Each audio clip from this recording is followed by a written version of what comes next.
UGC के नए नियमावली को लेकर उत्तर प्रदेश में राजनीतिक हलचल बेहद तेज हो गई है। वहां पर ख़ास तौर से सामान्य वर्ग के युवा सड़क पर उतर चुके हैं। यूपी के खास तौर से पूर्वांचल क्षेत्र में, देवरिया में, बलिया में, पीलीभीत में युवा सड़क पर हैं। इतना ही नहीं, युवा द्वारा खून से लिखे लेटर योगी सरकार को भेजी जा रही है। उनका कहना है कि उनके साथ नई नियमावली में कुछ गलत हो रहा है। जो यूजीसी के जो नई नियमावली बनाई जा रही है, जो ईओसी कमेटी बनाई जा रही है, उसमें सवर्ण को प्रतिनिधित्व नहीं दिया जा रहा है और इसी बात का विरोध हो रहा है। इतना ही नहीं, अब तक कई जो भाजपा के छोटे स्तर के नेता हैं वो उत्तर प्रदेश में अपना इस्तीफा भी दे चुके हैं। वहीं विभिन्न जगहों से खबरें आ रही हैं कि धीरे धीरे आंदोलन का रुख तेज हो रहा है।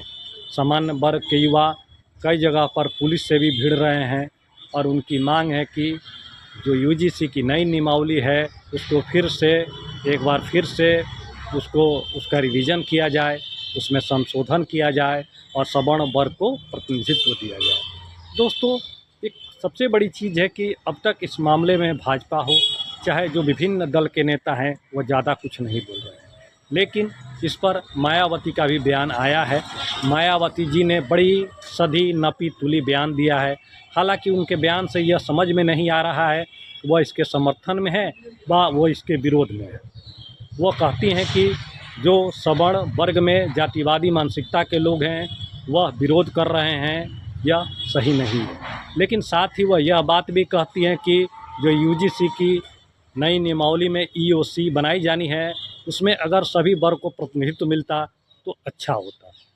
तो मायावती जी बड़ी सीधी रास्ते निकालते हुए वहाँ से अपना एक बयान दिया है, लेकिन उस बयान से साफ नहीं होता है कि आखिर वो कहना क्या चाहती है। इसी तरह से चाहे सपा हो, चाहे अन्य राजनीतिक दल हो, चाहे कांग्रेस हो, चाहे बीजेपी के ही बड़े नेता हों, कोई नहीं बोल रहा। दिल्ली से लेकर यूपी, बिहार, समूचे जगह से किसी भी बड़े नेता का बयान नहीं है। यहाँ तक कि जो सवर्ण वर्ग के जो प्रतिनिधित्व करने वाले नेता हैं उनका भी बयान नहीं है। ऐसे में जो सवर्ण वर्ग के लोग हैं वो खुद सड़क पर उतर के अपने पक्ष में आवाज़ उठा रहे हैं। दरअसल दोस्तों, ये बात यह है कि जब कोई भी कमेटी बनाई जाती है, कोई भी चीज़ें की जाती है, जब आप कह रहे हैं कि जातिगत भेदभाव ख़त्म करने के लिए हम ये कह रहे हैं, तो उसमें हर वर्ग को प्रतिनिधित्व मिलना ही चाहिए। आखिर सवर्ण वर्ग का कोई प्रतिनिधि क्यों नहीं होगा कमेटी में? आखिर जो सवर्ण वर्ग के जो लोग हैं उनके खिलाफ़ जब शिकायत होगी तो उन्हें भी अपना पक्ष रखने का हक तो बनता ही है।